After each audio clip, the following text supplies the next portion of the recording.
எந்த ஊழியக்காரனை பற்றி எது போட்டாலும், ஊழியங்களை பற்றி போட்டாலும் அதை முதல்ல ஆராய்ந்து பாருங்க.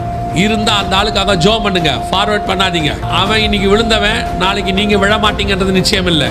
இன்னைக்கு அவனை பரப்புனீங்கன்னா நாளைக்கு உங்கள் வீட்டில் அதை பரப்புறதுக்கு 4 பேர் ரெடியாக இருப்பாங்க. அப்புறம் நீங்கள் போய் ஜோம் பண்ணும்போது கர்த்தர் பதில் கொடுக்க மாட்டார். நீ பண்ண வேலை தான் உனக்கு வேலை. எதை விதைத்தாயோ அதையே அறுப்பாய். எதை ஒன்று பரப்புறதுக்கு முன்னாடியே யோசிங்க, கரெக்டா, உண்மைதானா, அதுக்கு பின்னாடி ஏதாவது உண்மைத்தன்மை இருக்குதா.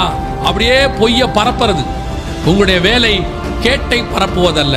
இன்னைக்கு வரக்கூடிய செய்திகள்ல 95% 2 ஒன்று கேடு இல்ல பொய்.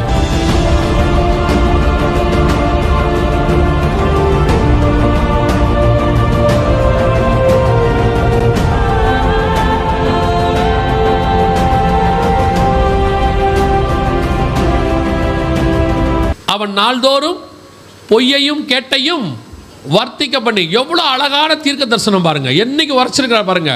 காற்றை மேயும் போது அடுத்த வார்த்தை பொய்யும் கேடும் பரப்பப்படும், வர்த்திக்க பண்ணி. இன்னைக்கு நீங்க பார்க்குற டிவி, வாட்ஸ்அப், ஃபேஸ்புக் எல்லாம் காத்துலன்னு சொன்னோம்ல, அதில் வரக்கூடிய நியூஸ் 2 பார்ட்டு தான். இன்னைக்கு வரக்கூடிய செய்திகளில் 95% 2 ஒன்று கேடு இல்லை பொய். 2 விஷயம். ஒரு 25-30 வருஷத்துக்கு முன்னாடி பேப்பர் வாங்கினோம்னா தலைப்பு செய்தி நல்ல செய்தியாக தான் இருக்கும். ஏன்னா அது தலைப்பு செய்தி. எங்கேயாவது கொலை, கொள்ளை, தப்பான காரியங்கள்னா அது 5வது பேஜ் 6வது பேஜில் ஏதாவது சின்னதாக வரும். இப்போ பாருங்கள், ஃப்ளாஷ் நியூஸ் அப்படின்னா ஏதாவது கேடான செய்தி தான். கேடான செய்தியை தான் படிக்கணுங்கிற இடத்துக்கு நீங்களும் வந்துட்டீங்க. இப்போ நீங்களும் உலகத்தில் உள்ளவங்களும் என்ன மாதிரி மனநிலையில் இருக்கிறாங்கன்னா, சாதாரணமாக இந்த யூடியூப்லாம் இருக்குல்ல, தம்ப்லைன் ஒன்று வைப்பாங்க. நீங்கள் போய் பார்த்த உடனே மேலே தெரியும். அந்த செய்தியை நார்மலாக இருந்தால் நீங்கள் பார்க்க மாட்டீங்க, தெரியுமா? ஆவிக்குரிய வாழ்க்கையில் வளர்வது எப்படி, உள்ளேயே போக மாட்டீங்க. மகிமையின் படிகள் எத்தனை, போக மாட்டீங்க. இப்படி போட்டு பாருங்க, நெஞ்சை பதபதைக்க வைக்கும் செய்தி, உள்ளே போயிடுவீங்க. நான் உள்ளதை தான் சொல்கிறேன்.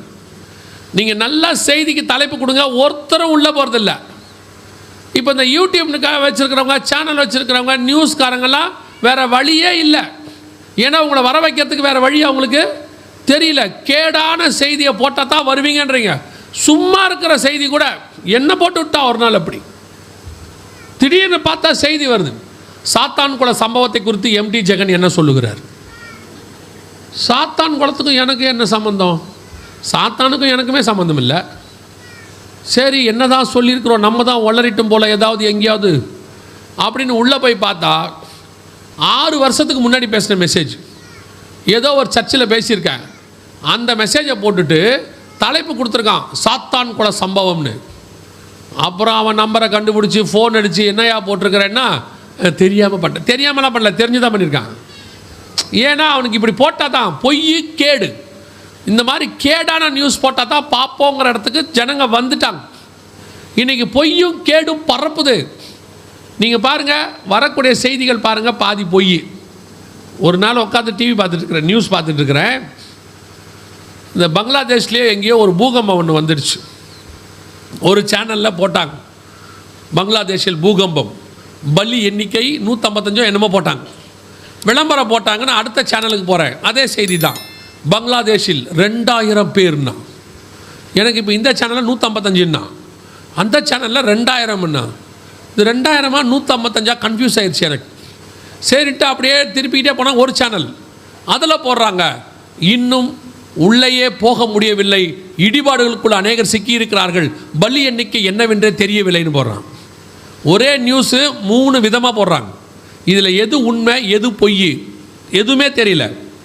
விசுவாசிகளுக்கு சொல்கிறேன், வாட்ஸ்அப்பில் வர, ஃபேஸ்புக்கில் வர எல்லாமே உண்மை கிடையாது. ஆராய்ந்து பார்த்து நலமானதை பிடிச்சு கொள்ளுங்க.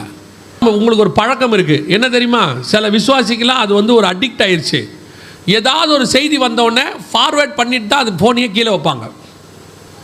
அதுவும் இந்த மாதிரி ஊழியக்காரங்களை பற்றி, ஊழியத்தை பற்றி ஏதாவது ஒரு கேடான செய்தி வந்த உடனே ஃபார்வேர்ட் பண்ணிட்டு தான் கீழே ஃபோனே வைக்கிறது. அப்படி இவங்க யாராவது கேட்பாங்க ஃபோன் பண்ணி, எதை பற்றி? நான் பார்க்கல, மேலே பேர் போட்டாங்க, உனக்கு அனுப்பிச்சிட்டேன்.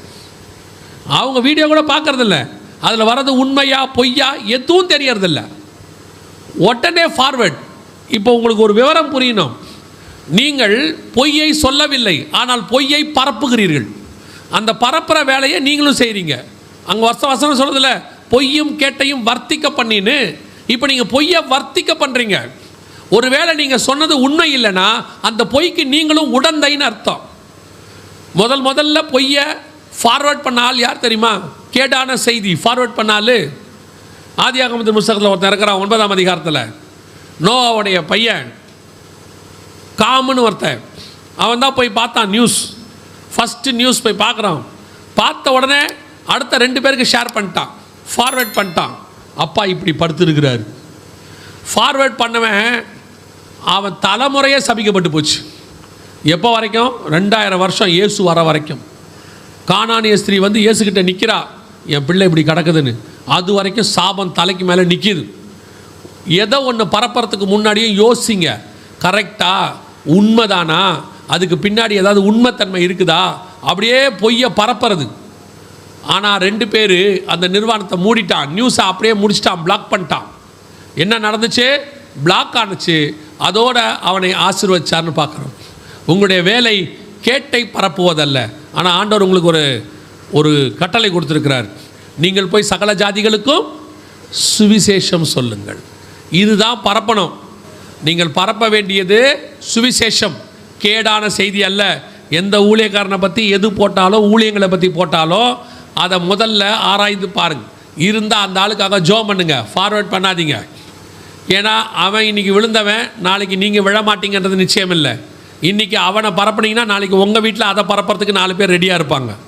அப்புறம் நீங்கள் போய் ஜோம் பண்ணும்போது கர்த்தர் பதில் கொடுக்க மாட்டார். நீ பண்ண வேலை தான் உனக்கு வேலை. எதை விதைத்தாயோ அதையே அறுப்பாய். நம்முடைய வேலை ஒன்று தான், கர்த்தருடைய வார்த்தையை அநேக ஜனங்களுக்கு கொண்டு போய் செல்லுவது. அல்லேலூயா.